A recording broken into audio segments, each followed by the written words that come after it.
केसरिया से मन जोगी हुआ रे, दिल झूमे देखो मतवारा हुआ रे, केसरिया से मन जोगी हुआ। हर पल मनाओ केसरी त्योहार।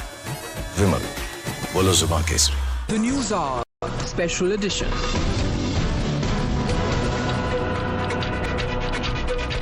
Hello and welcome. Thank you very much for joining us here on Times Now. This is the Newshour Special Edition this Sunday evening, and I'm Heena Gambhir. Viewers, towering author and philosopher Leo Tolstoy once said, "Historians are like deaf people who go on answering questions that no one has asked them." I have a feeling that Ramachandra Guha, an eminent chronicler of history and one of India's foremost public intellectuals, must have visited this court at least once in the last 24 hours. Let's find out why. Now, Guha, over the last 12 years, has consistently been a staunch critic of the BJP, of Prime Minister Narendra Modi and the right-wing politics. His wisdom and standing in the hallowed space among the intellectuals made him the favorite among those who are politically opposed to the BJP or its electoral rise. Now, that included the Congress party. But it has taken one article in a newspaper to alter the reception towards his interpretation of contemporary political history. The proverbial glassware and toast that used to be raised for him are being hurled at him.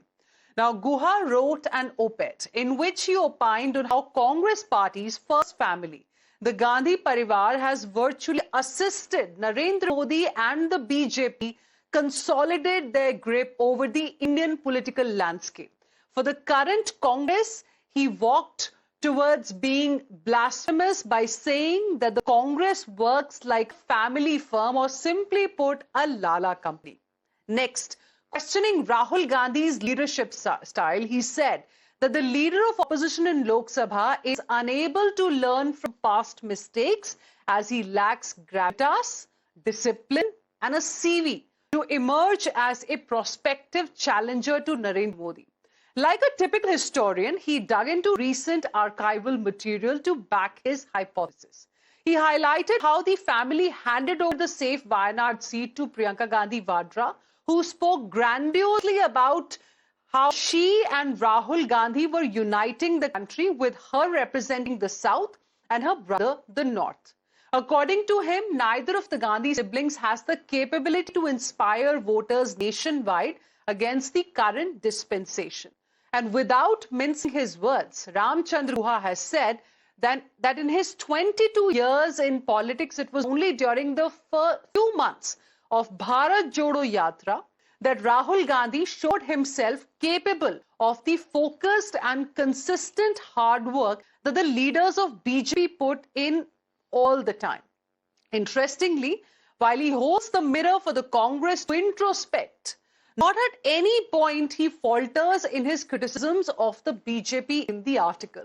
In fact, he has written that the criticisms of the Congress party's first family are far from being an endorsement of the current regime. Now, the BJP's response was pretty much on expected lines. It gleefully grabbed Guha's diagnosis and claimed that Rahul Gandhi's Congress party's NPA, or non-performing asset, and no one takes Rahul seriously. And yes, the Congress party's response too didn't surprise anyone.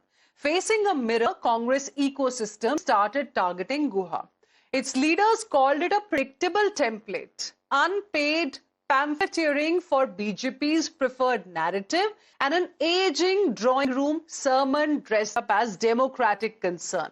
Hostile charges were fired at him like drones that he, instead of addressing the real issues, was finding ways to make the Gandhi family the headline villain. Now, as per Congress, mocking Rahul is a social habit for Ramachandra Guha. Congress said this is Guha being pompous, predictable, and politically undercooked. Listen in to some of the political crossfire exchanged over the article. Nobody takes Rahul Gandhi seriously, not even his own darbaris anymore. His party people have no confidence in him. His allies have no confidence in him. And now even the darbaris, the retainers, are saying that Rahul Gandhi lacks the aptitude, lacks the capacity, lacks the staying power. Gandhi Vadra family के loyalist जो 40 साल से ज्यादा तक गांधी वाड्रा परिवार के साथ में रहे हैं, उनकी भक्ति करी है। अब वो एक आर्टिकल लिखते हैं जिसमें वो स्पष्ट कहते हैं कि राहुल गांधी में कांग्रेस पार्टी को कोई उम्मीद नहीं होनी चाहिए। राहुल एक पार्ट टाइम पॉलिटिशियन है। राहुल गांधी बिजी ज्यादा फॉरेन हॉलीडेज के अंदर रहते हैं और राहुल को भारत की कोई समझ नहीं है। It is the part of politics. One should not take seriously if anybody is criticizing Rahul Gandhi. And almost in every state, regional parties are being dominated by one family. And Bharatiya Janata Party has alliances with all those parties. In this country, very easy to pass judgment and give your opinion about somebody else. But auntie will also tell you how the start Virat Kohli played. I mean, if you pass the judgment, he has his own perception. But I would not like to make this kind of comment in LOP.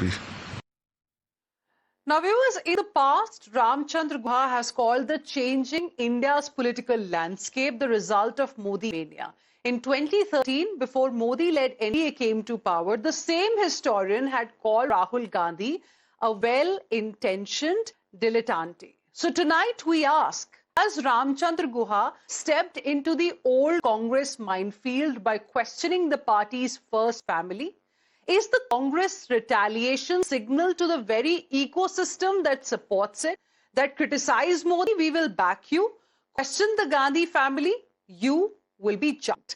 That's our debate this evening on the Newshour Special Edition. And to discuss it, I'm joined on the broadcast by Shehzad Poonawala, BJP's national spokesperson, Tushar Gupta, who is a political analyst, Tehseen Poonawala, political analyst as well, Rashid Kidwai, senior journalist. We also have with us Padma Rao Sudarji, who is an independent journalist. Good evening to all of you. Thank you very much for joining us here on Times Now this evening. Tehseen Poonawala, to you first. Why is a historian's diagnosis a red flag for the grand old party? Good evening, Heena. Thank you so much for having me on the show. It's no red flag in the champagne circle over his brie and his burrata and his cheese. He can have whatever conversation he wants over his expensive Dom Perignon and Cristal vintage. Who gives a damn about what he thinks? Nobody does. Look, nobody took him seriously when he attacked the RSS. The RSS now and their supporters are now heavily panting that, oh, suddenly Guha's attacked RG. And that shows the democracy in the Congress, that if you have a point of view about RG, you can. But I have one point, and I have to make this point. You know why this always happens? This champagne club, as I called it, the guys who are in Porsche poverty, Mercedes Marxists, will come in a Mercedes in five-star hotels over champagne, discuss poverty. These chaps help the BJP. And I'll tell you why. At a time when tomorrow in Karnataka, Mr. Guha's home state, it's going to be a fantastic changeover. DK will take over. It's been seamless. It's been smooth. How do you divert attention and help the BJP? At a time when Nepo Kid Dharmendra Pradhan has completely is on the mat and the Congress has got him on the mat. How do you divert attention? Dharmendra Pradhan is a Nepo Kid who's completely ruined the education system. Right now he's on the mat. The government has to answer. So how do you divert into the BJP? And there are two, three of this. There is one Dukal Saab. One day is a cephalologist. One day is RTI activist. One day farmer. One day is climate activist. He will come up with some nonsense. One day he'll say Haryana, there's a tufan. There's one actress. She will do it. So we know about these people. Let them do it. And I agree. Some people in the Congress left liberal system also get very attracted to such people. But like I said, if you were asked to get these people were asked to get four people to come in, and they won't. By the way, one last fact. And the fact, Mr. Guha's son also became a writer. He got the best publishing house in the country to make his. What is his contribution? You and I, if we have to write a book, will have to struggle. You know, first generation people like us. Tushar had to struggle. Do I disagree with Tushar? His Nepo child can get whatever, but others' children are not children. So please, nobody takes him seriously. Okay. At least not me. Well, burratas and all that you talk about sounds like Delhi Gymkhana Club chatter. But I want to go across to... I'm telling you, I'm not picking this up. They'll go to Delhi Gymkhana, Bangalore Gymkhana, over champagne, Dom Perignon, at the right temperature. If they're Porsche, they'll get on and discuss poverty. Clearly, one thing is clear, Tehseen. you're not happy with what he's written. That's the I bottom don't give a line. damn about him. Okay. Let me be clear. I don't give a damn You about don't him. care about it, but people in Congress party are extremely concerned about it, and that's the reason why responses This have guy come from the just- Congress party, and One that's second. why we're having this debate. Okay, I'll come back to you again, Tehseen, 1 second. Shahzad Purwala, I've said this to you earlier also in one of the other debates. I think when Digvijay Singh had inadvertently praised the RSS. खुश बहुत होंगे आज आप?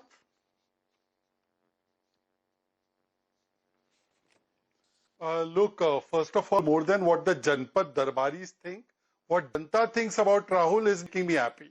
And Janta has given 99 no confidence motion against Rahul Gandhi. He has lost 99 elections. So Janta gaya. Secondly, there is a no confidence motion against Rahul, against him by the allies of Congress party, that's Samajwadi Party, Trinamool Congress, Uddhav Sena, DMK and so on and so forth. Then there is no confidence motion against Rahul Gandhi by the Congress leaders, those who support Priyanka, Mohammad Mokim, Imran Masood and others who say, Rahul hatao, Priyanka ko lao. And now even the Janpad Darbaris have given up on him. But let me analyze 2 or 3 points. First of all, Tehseen has used all kinds of adjectives for Ram Guha. I want to know Tehseen Poonawala's government, Manmohan Singh's government, gave Ram Guha Padma Award in 2009.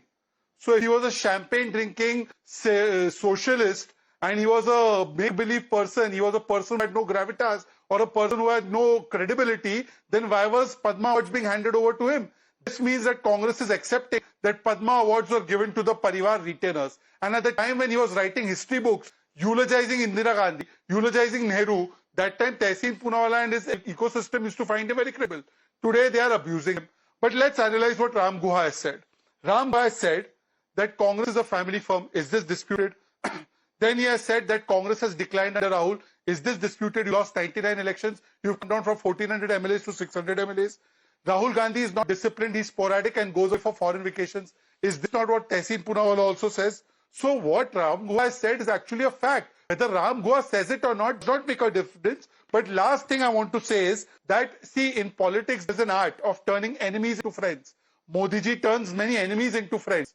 Rahul has the art of turning friends into enemies.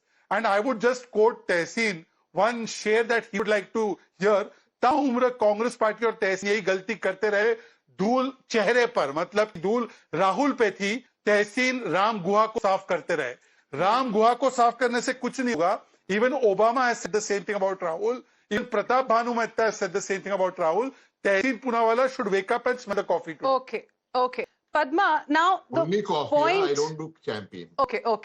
I'm a teetotal. Padma Rao Sundarji, I want to now ask you, I want to quickly read out some past instances from the Congress party. 1999 foreign origin revolt, senior leaders like Sharad Pawar, P.A. Sangma, Tariq Anwar challenged Sonia Gandhi's leadership, citing her foreign origins. Loyalists hit back with massive protests and resignations. 2000 presidential election, Jitendra Prasad ran against Sonia Gandhi for the party presidency. He faced a lot of pushback. 2020 G23 dissent, nobody can forget that. If I take you to late 1980s, VP Singh raised questions about corruption. Rajiv Gandhi was the Prime Minister, Singh was ousted. So I want to understand from you, is there this constant aversion to sort of introspection in the party that's also hurting the party? Thank you, Heena, for inviting me. I just wanted to say I'd like to take you a step further back to the 70s. Like Ram, in fact, Ram is a contemporary of mine from, we share the same college. And I have seen and experienced the Gandhis, right from Indira to Sanjay to Rajiv, now Rahul, Priyanka, even Varun, since before these youngest Gandhis were born. And we were victims of, in our youth, of Indira Gandhi's very technical ways, imposing the emergency and very power hungry and all that. But that's history. Now, coming Rams, I'll stick, the rest, all my colleagues here are having a political debate. I'll stick to the article itself that you referred to. I agree with Ram on many counts and also disagree on some. Like Ram, I agree that Rahul Gandhi is a quiet, likable person. I met him many times on campaign trail and elsewhere. Both the Gandhi kids, Priyanka and Rahul, well brought up, well mannered. As a journalist, I've covered, the Sri Lanka Civil War as a war correspondent for 16 years. And I've met that brutal mastermind of their father's assassination. My sympathies will always be with them. Priyanka, now going by generally rowdy and crass behavior that one sees all over the social media today. I think a lot can be said about the civility and decorum exhibited by Priyanka recently, if you watched her speak in Parliament, and overall. She speaks excellent Hindi, as Ram said. Now, I agree that the Congress and all North Indian, as Ram said, North Indian politicians should seriously stop trying to play Southern bastions. Look, the South will not accept North Indians as their representatives. Having said that, let's set that aside. There's a lot to be criticized about the BJP in the South also. It's not winning itself any brownie points, these CBSE changes and the Hindi language policy. But, that's a separate issue. Now, I agree with Ram also that Rahul is not PM material, and that the Congress, if it wants to be back in the picture at all, must either shed this dynastic sycophancy altogether or propel Priyanka in place of Rahul. If anybody can challenge anyone, be it challenging the BJP or any other party, it must and should be Priyanka if the Congress is going with dynasty. It cannot be Rahul. In fact, listening Shehzad a little while ago on the clip that you played earlier on, I think, by the way, both the brothers are marvelous speakers.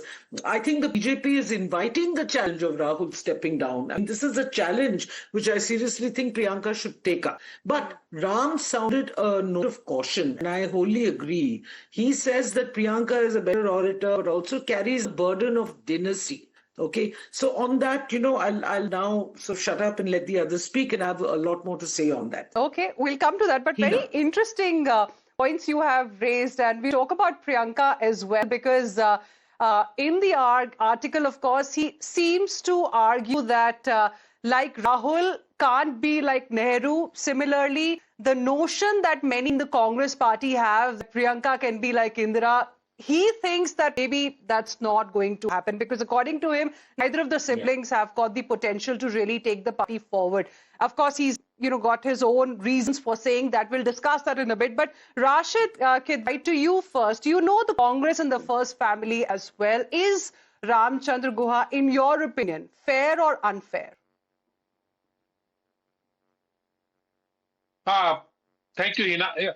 Look, if a columnist, a writer is writing, he would not care whether the family likes it or not. He's writing for a reader, for his audience. And Mr. Guha is entitled to his views, though these are very subjective, whether Rahul is better or Priyanka is better. It is the internal matter of the Congress party, and all political parties go through highs and lows. I can give a lot of examples of BJP, when BJP got just 2 seats, when BJP didn't do well, and what happened from 1951 till 1977. There was almost a one-party rule. So all these things are there in life. But there should not be undue criticism of Mr. Guha. At the same time, Mr. Guha is off the mark on many counts. As any political journalist, including me, many a time we tend to be.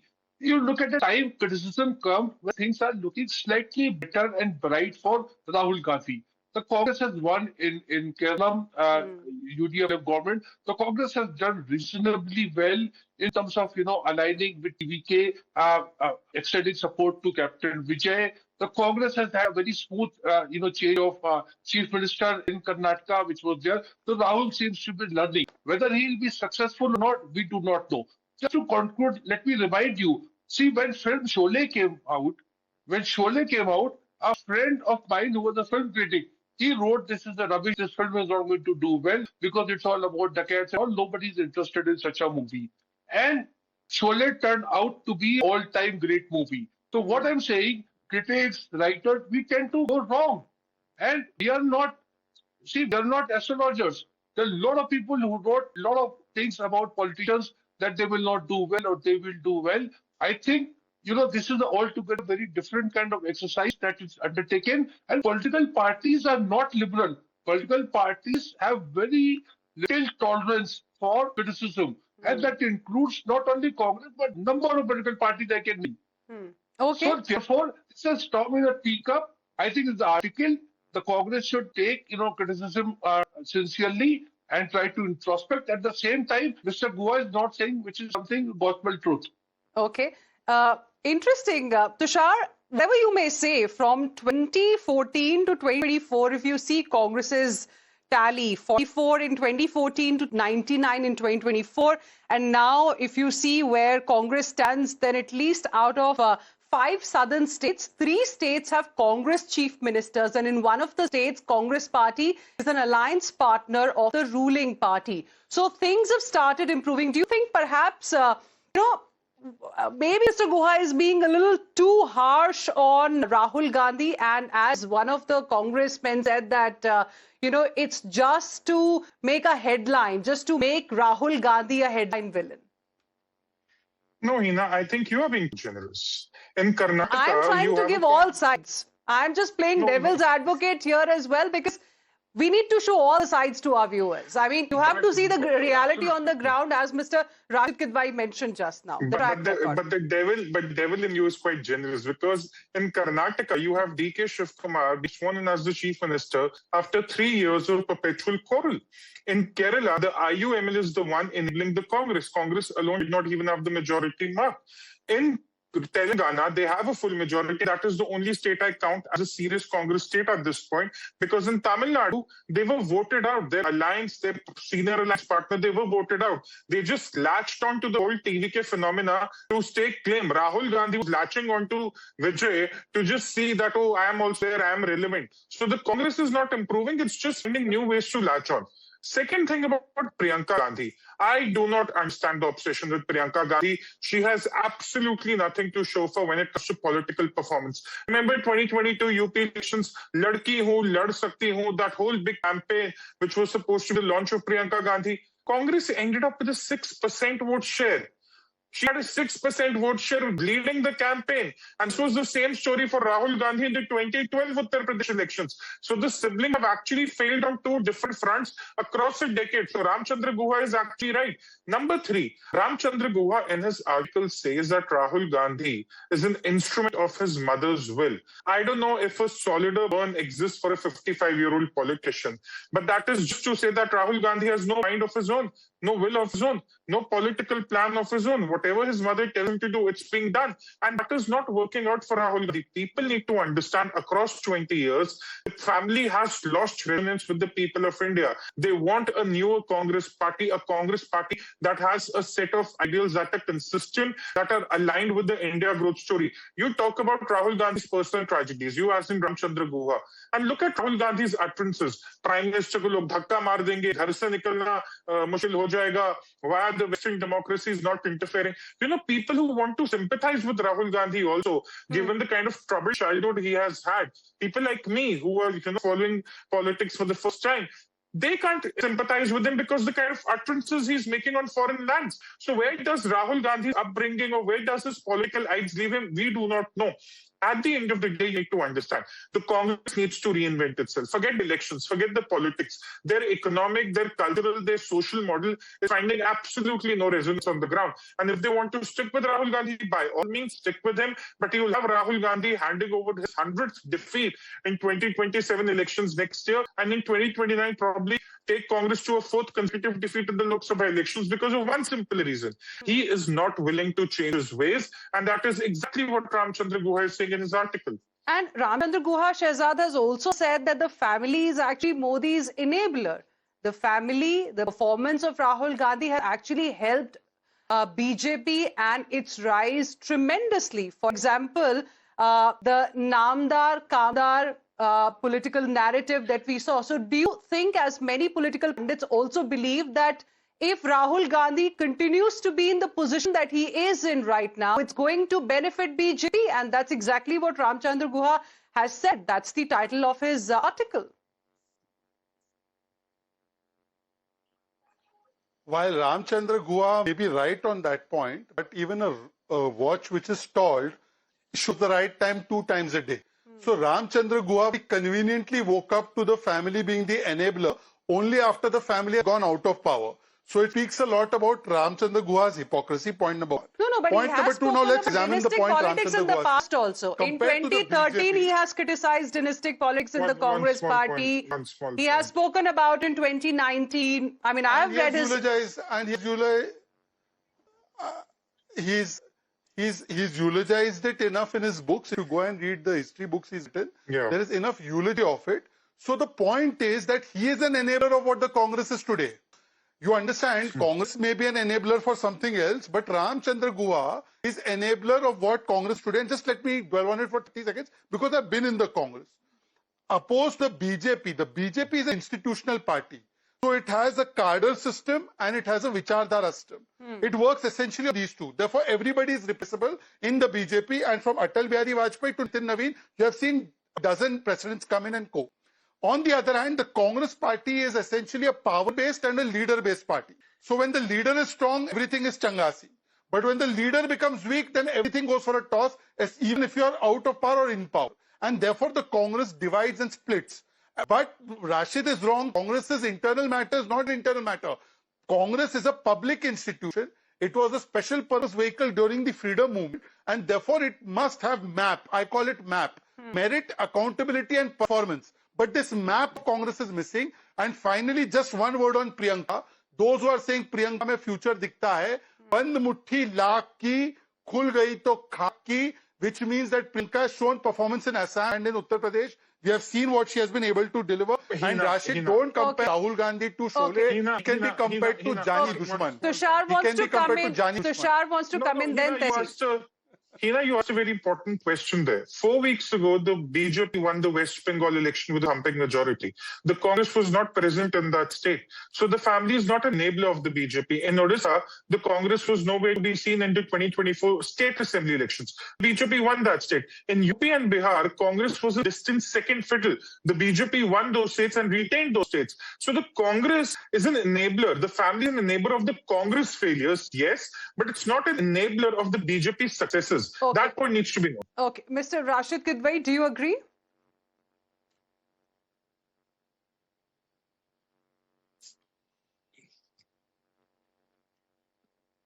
Okay. I don't think he can hear us.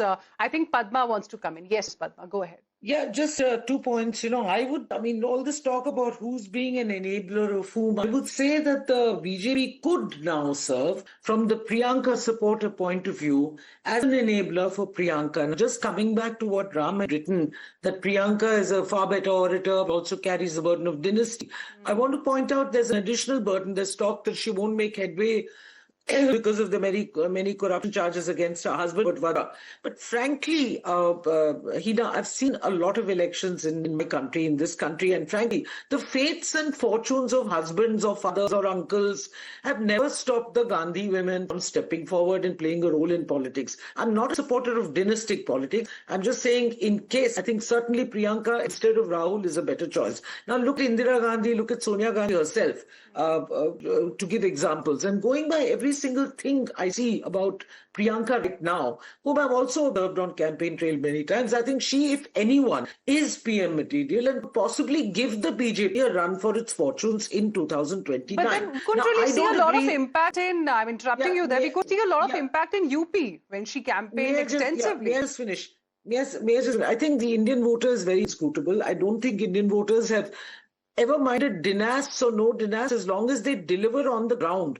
As Shehzad was saying, the BJP has a lot to speak in its favor from that point of view. So Priyanka should be the PM candidate, I feel, for the next election. But this has to be recognized by a united Congress party, which doesn't exist at this moment. And the party has to go to work straight away, like immediately on that plank, starting by grassroots work, led by Priyanka herself, and preferably in the erstwhile strongholds of the Congress government, and not in Kerala, or somewhere in the south. Now, I disagree with Ram, very last point, and then I'll keep quiet. On his remarks about the BJP, those are his views, he's entitled to them. I can only point to a popular vote that got the BJP to power, that got Mr. Modi to power. Whether one agrees or disagrees with that vote, that's a different matter. And I'll just have a devil's advocate, very last point. My point is this: whichever party were in power against the oppositional Congress, I would say that Priyanka Gandhi is still best possible candidate for the Congress, should the Congress choose to remain with dynastic politics. Okay. And if we were to see debates between Priyanka Gandhi in the Congress,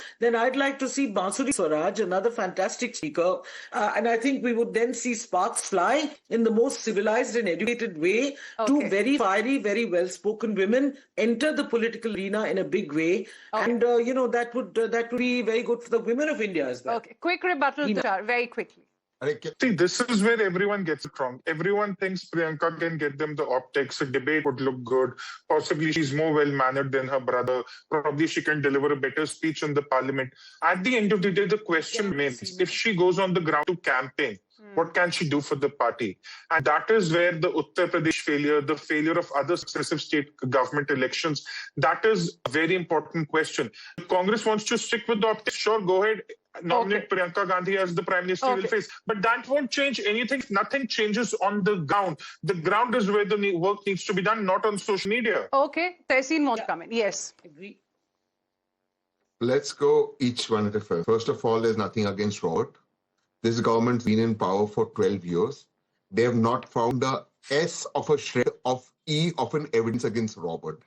Let's be clear on that. Let's be clear. Remember, I was on Times Now when respected Ravi Shankar Prasad ji said the proof is in our pocket. So Robert has done nothing wrong. He's one of the nicest people, and he's an asset to Priyanka Gandhi. Let's come to the second more pertinent point. I agree that Priyanka is the best orator at the moment Congress has. No if, no but. Her interactions with the Honorable Home Minister, with the Honorable Prime Minister and the Honorable Speaker of Lok Sabha was full of grace, maturity, and the Congress needs that. You can't be a party that burns bridges. I totally get that. But I am not willing to take lessons from those who cow down when somebody's in power and then wisdom dawns on them when they realize that a political party is losing power. Such people and their hypocrisy can go where the sun doesn't shine. I'm very clear on those lines. There may be a million faults that Rahul Gandhi has, but you can't fault Rahul Gandhi for at least trying, for at least standing up to his core beliefs. You can surely disagree with those beliefs. You can surely say those beliefs are the reasons of why the Congress is losing. And therefore, the Congress should internally have a mechanism to change those. For example, on capitalism or his version of crony capitalism. And I agree on that. But it's not, but he's the one who stood his ground. Last time, I am not going to take a lecture, just one line. I'm not going to take a lecture from the BJP that takes everybody from the Congress inside, every dynast from the Congress inside. And in fact, I come back. This article's time when dynast, Nepo kid Dharmendra Pradhan has ruined our education system. Instead of putting him on the foot, historian like him has come down to attack Rahul Gandhi. I can see too many hands. I can see too many hands being raised on what Tehseen has said, the explosive remark that Tehseen has made. Okay, I have very little time, so I'm going to give you all of you 10 seconds. Please stick to that. Okay, let's start Tushar, Shehzad, and then closing Padma. Just 10 seconds, please. Tehseen, about that hypocrisy where the sun doesn't shine and all that. What is Congress doing in Tamil Nadu? They dumped DMK when they saw them losing power, latched onto the TVK. So what you're saying for other parties holds true for Rahul Gandhi's Congress as well. That's out it. Really, Shehzad. Can I reply? No. There's not too much time. Shehzad, closing comment. My point. So since Tushar stole my point by saying before me, I will just ask Tehseen Poonawala. There is a comment showing charge, Tushar, that has come up the most competent person in Congress? I know. No. It's not a comment, Chori. Great minds think alike. But having said that, and this is the Swaraj of free commentary, but I want to ask Tehseen only one thing. Why Priyanka deserves to be in place despite losing Assam and Uttar Pradesh, and why somebody who's much more competent than Priyanka can't be in that place because she belongs to family. Okay, Padma, closing comments are completely out of time. Very last closing comment. This is actually a response to what Rashid Kedai had said. He mentioned Sholay. I just want to say that, Sholay had no dry runs. So nobody could really predict what Sholay would be like. Rahul Gandhi has had plenty of dry runs, wet runs, dry runs, everything. And I'm sorry, he has simply not lived up to the expectations, and it's time for him, it's time for the party to see that and to prop a better candidate. If they stick to the dynasty, it has to be Priyanka. If not, then find somebody better. Okay, Tehseen. Okay, go ahead. On a lighter note, I won't make a political comment. Since Tushar and Shehzad had the same comment, we will stick to one nation, one comment. All right.